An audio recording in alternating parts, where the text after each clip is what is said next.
ನಿಮ್ಗೇನು ಆಗ್ಲಿಲ್ಲ ಅಂದ್ರ ಮನ್ಯಾಗ ಒಂದು ಬ್ಯಾರಲ್ ತಗೋರಿ. ಆ ಬ್ಯಾರಲ್ದಾಗ ಏನ್ ಮಾಡ್ರಿ, ಒಂದು ಅರ್ಧ ಬ್ಯಾರಲ್ ನೀರ್ ಹಾಕ್ರಿ. ನೀರ್ ಹಾಕಿ 1 ಕಿಲೋ ಹಿಟ್ಟ ಗಿರಣಿ ಅಂತ ಕಾಲಾಗ ಬಿದ್ದದ್ದು, ಮತ್ತ ಅದು ಚಲೋದಲ್ಲ. 1 ಕಿಲೋ ಹಿಟ್ಟ ಬ್ಯಾರಲ್ನಾಗ ಹಾಕಿ ಅದನ್ನ ಕಳಸೋದು. ಎಷ್ಟು ದಿವಸ ಕಳಿಸೋದು? ದಿನ ಒಂಜಾರ ಅಳಿಸಾಡ್ಕೊತ ಇರೋದು. ಅದನ್ನ ಎಷ್ಟು ಕಳಿಸೋದು ಅಂತಂದ್ರೆ ಕೆಟ್ಟ ಅದ್ರ ಸನಿಯಕ್ಕೆ ನಿಂದ್ರಾಕ್ ಬಂದಿರಬಾರ್ದು, ಅಷ್ಟು ಹೊಲಸು ನಾರ್ಬೇಕು. ಅಷ್ಟು ಹೊಲಸು ನಾರಾಕ್ ಬಂತಂತಂದ್ರ ಇನ್ನೊಂದು ಅರ್ಧ ಲೀಟರ್, ಇನ್ನೊಂದು ಅರ್ಧ ಬ್ಯಾರಲ್ ನೀರ್ ಹಾಕಿ ಬ್ಯಾರಲ್ ತುಂಬಿಡ್ರಿ. ಆ ನೀರನ್ನ ನಿಮ್ಮ ಯಾವುದೇ ಬೆಳೆಗೆ ಡ್ರಿಪ್ಪಿನ ಮೂಲಕ ಕೊಡ್ರಿ, ಅಥವಾ ಹೊಯ್ನೀರಿನ ಜೊತೆ ಸಣ್ಣ ಪೈಪ್ ಹಚ್ಚಿ ಬಿಡ್ರಿ. ಬಿಟ್ರಿ ಅಂತಂದ್ರ ನಿಮ್ಮ ಭೂಮಿಯೊಳಗಿನ ಜೀವಾಣುಗಳ ಸಂಖ್ಯೆ ಯಾವುದು ಕಡಿಮೆ ಅಲ್ದಷ್ಟು ಬೆಳಿತೈತಿ. ಏಸಾದವ್ರು ಈಗ 5 ಅದು ಸಾಕು. ಇನ್ನೊಂದಿಷ್ಟು ಹೇಳು, ಇನ್ನ ಬಾಳದವ್ ನನ್ನ ಅಂತೆಲ್ಲಿ. ದನಗಳು ಸಾಯ್ತಾವ ಮನ್ಯಾಗ, ನಿಮ್ಮ ಮನ್ಯಾಗ ಹೌದಲ್ಲೋ? ಆಕಳ ಸತ್ತು ಅಂದ್ರೆ ಹುಗ್ಯಾಕ 2,000 ರೂಪಾಯಿ ಖರ್ಚು ಬರ್ತೈತಿ. ಆಕಳ ಏನ್ ಮಾಡ್ಬೇಕು ಅಂದ್ರ, ಸತ್ತಂದ್ರ ಮನ್ಯಾಗ ಮೊದಲ ಒಂದು ಟ್ಯಾಂಕ್ ಕಟ್ಟಿಡ್ಬೇಕು. ಯಾರ ಯುವಕರಿಗೆ ಇದೊಂದು ದೊಡ್ಡ ವ್ಯವಸಾಯ ಆಕೈತಿ, ಅವ್ರು ಇದೇ ಉದ್ಯೋಗನ ಮಾಡ್ಬೋದು. ನಮ್ಮ ಮಠದಾಗ 2 ಟ್ಯಾಂಕ್ ಕಟ್ಟಿಟ್ಟೇನೆ. ಕರುಗಳಿದ್ದು ಅಂದ್ರೆ ಒಂದು ಬ್ಯಾರಲ್ ತಗೊಳ್ಳೋದು. ಸಣ್ಣ ಕರುಗಳು ಸತ್ತು ಅಂದ್ರೆ ಬ್ಯಾರಲ್ದಾಗ ಕರ ಹಾಕೋದು ಸತ್ತದ್ದನ್ನ. ಆ ಕರದ ತೂಕ ಎಷ್ಟು? ಅಷ್ಟೇ ಒಂದು 30-35 ಕಿಲೋ ಇರ್ತೈತಿ. ಬೇಡ 40 ಇದ್ರೆ 40, 50 ಇದ್ರೆ 50 ಕಿಲೋ ಸಗಣಿ ಹಾಕೋದು ಅದ್ರಾಗ. ಆಕಳಿ ಸಗಣಿ ಮತ್ ನಾ ಹೇಳೋದು. ಆಕಳಂದ್ರೆ ಜವಾರಿನ ಅಂತ ತಿಳ್ಕೊಬೇಕು. ಮತ್ತೊಂದಕ್ಕೆ ನಾ ಆಕಳ ಅನ್ನಂಗೇ ಇಲ್ಲ, ಅವು ಅಲ್ಲ. ಆಕಳಿ ಸಗಣಿ ಹಾಕೋದು. ಅಷ್ಟ ತೂಕದ ಗೋಮೂತ್ರ ಹಾಕೋದು. 35-40 ಲೀಟರ್ ಗೋಮೂತ್ರ ಹಾಕೋದು. ಎಷ್ಟಾತು? ಕರ ಹಾಕಬೇಕು ಅಥವಾ ಆಕಳ ಹಾಕ್ರಿ. ಆಕಳಿಗೆ ದೊಡ್ಡದ ಟ್ಯಾಂಕ್ ಕಟ್ಕೋಬೇಕಾಕತ್ತೆ. ಹಿಂಗ ಉದ್ದಿಗೊಂದು 8 ಫೂಟು, ಅಗಲಿಗೊಂದು 4 ಫೂಟು, ಎತ್ತರಕ್ಕೆ ಏನೂ ಇಲ್ಲ ಅಂದ್ರೆ ಒಂದು 6 ಫೂಟು ಇಷ್ಟು ಟ್ಯಾಂಕ್ ಕಟ್ಕೋಬೇಕು ಮೊದ್ಲ. ಯಾವ ಚಲೋ ರೈತದ, ನಾವು ಇಷ್ಟು ಮಾಡ್ಕೊಳಕೇನು ಅಡ್ಡಿ ಇಲ್ಲ. ಅಕಸ್ಮಾತ್ ಯಾರ್ದಾರ ಮನ್ಯಾಗ ಸತ್ತು ದನಗಳು ಸುದ್ದಿ ಬತ್ತಂದ್ರೆ ಹೋಗಿ ತಗೊಂಡು ಬರೋದು, ಹಾಕೋದು. 300-400 ಕಿಲೋ ಅದ್ರ ತೂಕ ಇರ್ತೈತಿ. ಅದನ್ನ ಇಡುದು, ಅದ್ರ ಮ್ಯಾಗ ಅಷ್ಟ ಸಗಣಿ ಹಾಕೋದು, ಅಷ್ಟ ಗೋಮೂತ್ರ ಹಾಕೋದು, ಅಷ್ಟ ಮಜ್ಜಿಗೆ ಹಾಕೋದು. ಒಂದ್ ಜರ ಜನವಸ್ತಿಯಿಂದ ಸ್ವಲ್ಪ ದೂರ ಮಾಡೋದು. ಸಾಧ್ಯ ಇದ್ರೆ ಅಷ್ಟ ಜೀವಾಮೃತ ಆಗ್ಲಿ ಗೌಕೃಪಾಮೃತ ಆಗ್ಲಿ ಅದ್ರೊಳಗೆ ಹಾಕಿ ಇಟ್ಟು ಬಿಡ್ರಿ. 3 ತಿಂಗಳು ಒಟ್ಟಾಗಿ ಕೈ ಹಚ್ಚಕ್ ಹೋಗ್ಬೇಡ್ರಿ, ಅದ್ ಮುಚ್ಚಿಟ್ಟು ಬಿಡ್ರಿ. 3 ತಿಂಗಳ ನಂತರ ಅದನ್ನ ತೆಗೀರಿ.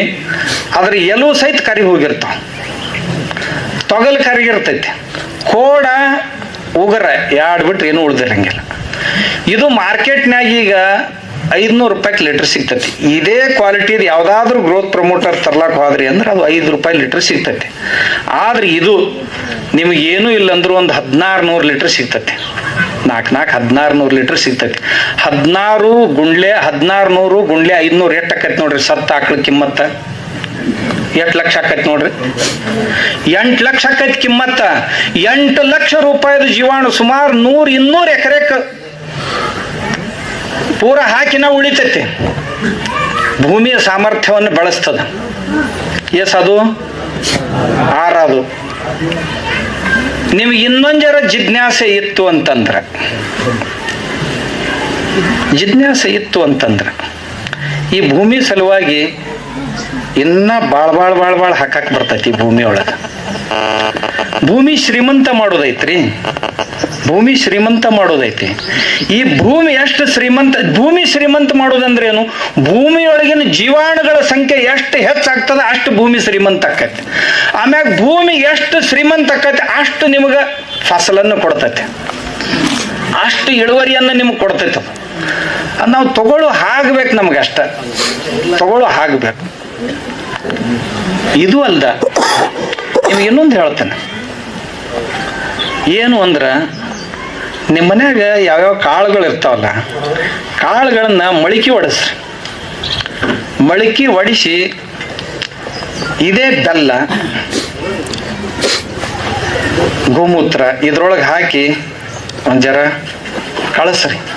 ಕಳಿಸಿ ಅದನ್ನು 10-15 ದಿವಸಗಳ ನಂತರ ನೀರೊಳಗೆ ಬಿಟ್ರೆ ಅಂದ್ರೆ ಅದು ಸಹಿತ ಇದೇ ಕೆಲಸ ಮಾಡುತ್ತೆ. ಇನ್ನೊಂದಂದ್ರ, ನಿಮ್ಮ ಹೊಲದಾಗ ಇವು ಈಗ ಬಾಳಿ ಅಂತ ಬೆಳಿತಿರಲ್ಲ, ಬಾಳಿ ಕೊಂಬುಗಳು ಬರ್ತಾವಲ್ಲ, ನಡು ದೊಡ್ಡ ಗಿಡ ಇರ್ತೈತಿ, ಮಗ್ಗಲು ಹೊಸ ಕೊಂಬುಗಳು ಬರ್ತಾವಲ್ಲ, ಮರಿಗಳು ಎಲೆ ಹಾಕೋಕ್ಕಿಂತ ಮುಂಚೆ ಮಣ್ಣಿಗೆ ಹಚ್ಚ ಕಟ್ ಮಾಡ್ಕೋಬೇಕು. ಅವನು ಕಟ್ ಮಾಡಿಕೊಂಡು ಕಟಿಂಗ್ ಮಾಡಿ ಸಣ್ಣ ಸಣ್ಣ ಸಣ್ಣ ತುಕಡಿ ಮಾಡ್ಬೇಕು. ಮಾಡಿ ಸಾವಯವ ಬೆಲ್ಲದ ಜೊತೆ ಸೇರಿಸಿ ಡಬ್ಬ್ಯಾಗ ಹಾಕಿ ಇಟ್ಬಿಡ್ರಿ. 10 ದಿವಸದ ನಂತರ ದ್ರಾವಣ ತಯಾರಾಕತಿ. ಆ ದ್ರಾವಣ ನೀವೊಂದು ವೇಳೆ ನೀರ್ನ್ಯಾಗ ಹಾಕಿ ಬಿಟ್ರಿ ಅಂತಂದ್ರೆ ಕೆಳಗೆ ಭೂಮಿಗೂ ಕೆಲಸ ಮಾಡ್ತೈತಿ, ಸ್ಪ್ರೇ ಮಾಡಿದ್ರೆ ಅಂದ್ರೂ ಸಹಿತ ಗ್ರೋತ್ ಪ್ರಮೋಟರ್ ಆಗಿ ಕೆಲಸ ಮಾಡ್ತೈತಿ. ಇದೊಂದು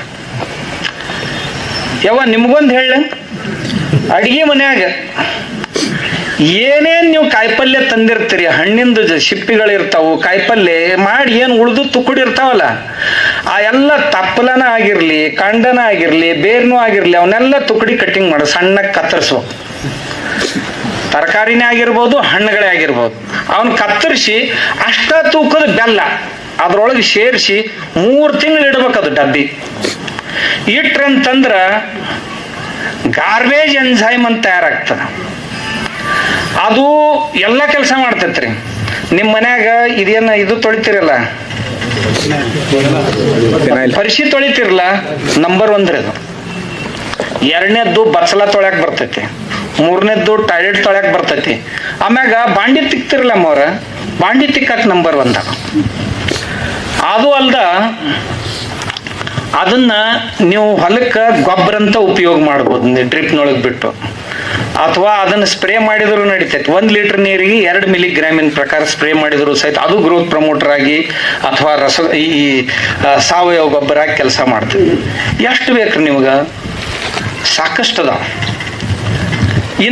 ಇನ್ನೊಂದೈತಿ ಭಾಳ ಚಲೋ ಐತಿ, ಅದೊಂದು ಜರ ಮಾಡಕ್ ಕಠಿಣ ಐತಿ. ಏನು ಅಂತಂದ್ರ ಪಂಚಗವ್ಯ. 5 ಕಿಲೋ ಸಗಣಿ, 5 ಕಿಲೋ ಮೂತ್ರ, 4 ಕಿಲೋ ಮೂತ್ರ, 3 ಕಿಲೋ ಹಾಲು, 2 ಕಿಲೋ ಮೊಸರ, 1 ಕಿಲೋ ತುಪ್ಪ. 13 ದಿನ ಹತ್ತೈತಿ ಇವ್ನ ಒತ್ತಟ್ಟಿಗೆ ಸೇರಿಸ್ಬೇಕಾದ್ರೆ.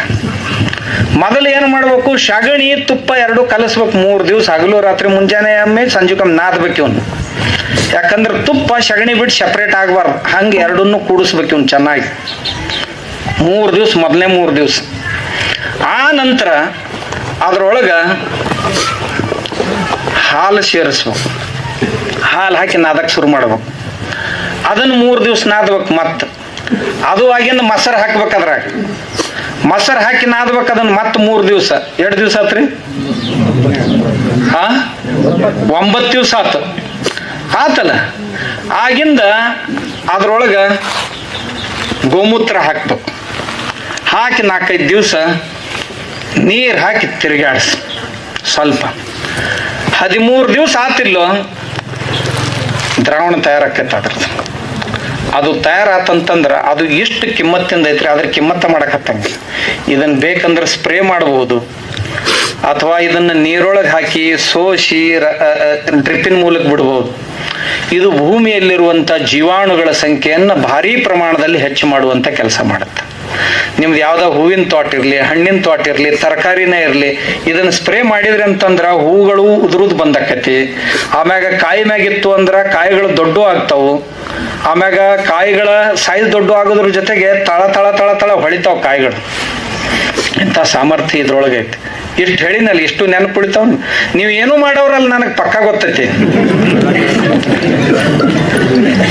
ನಾನು 100ಕ್ಕೆ 100 ಹೇಳ್ತೀನಿ, ನೀವು ಎಲ್ಲರೂ ಏನೂ ಮಾಡೋರಲ್ಲ, ಆದ್ರೆ ಕೇಳಾಕ್ ಹತ್ತಿರ ಇದ ಒಂದು ದೊಡ್ಡ ಪುಣ್ಯ. ನಾವು ಎಲ್ಲಿ ಬಿತ್ತಿತೀವಲ್ಲ, 100 ಮಂದಿಯಾಗಿ ಬಿತ್ತಿದೀವಿ ಅಂದ್ರೆ 2 ಮಾಡ್ತಾರೆ. ಇಲ್ಲಿವರೆಗಿನ ನನ್ನ ಅನುಭವ.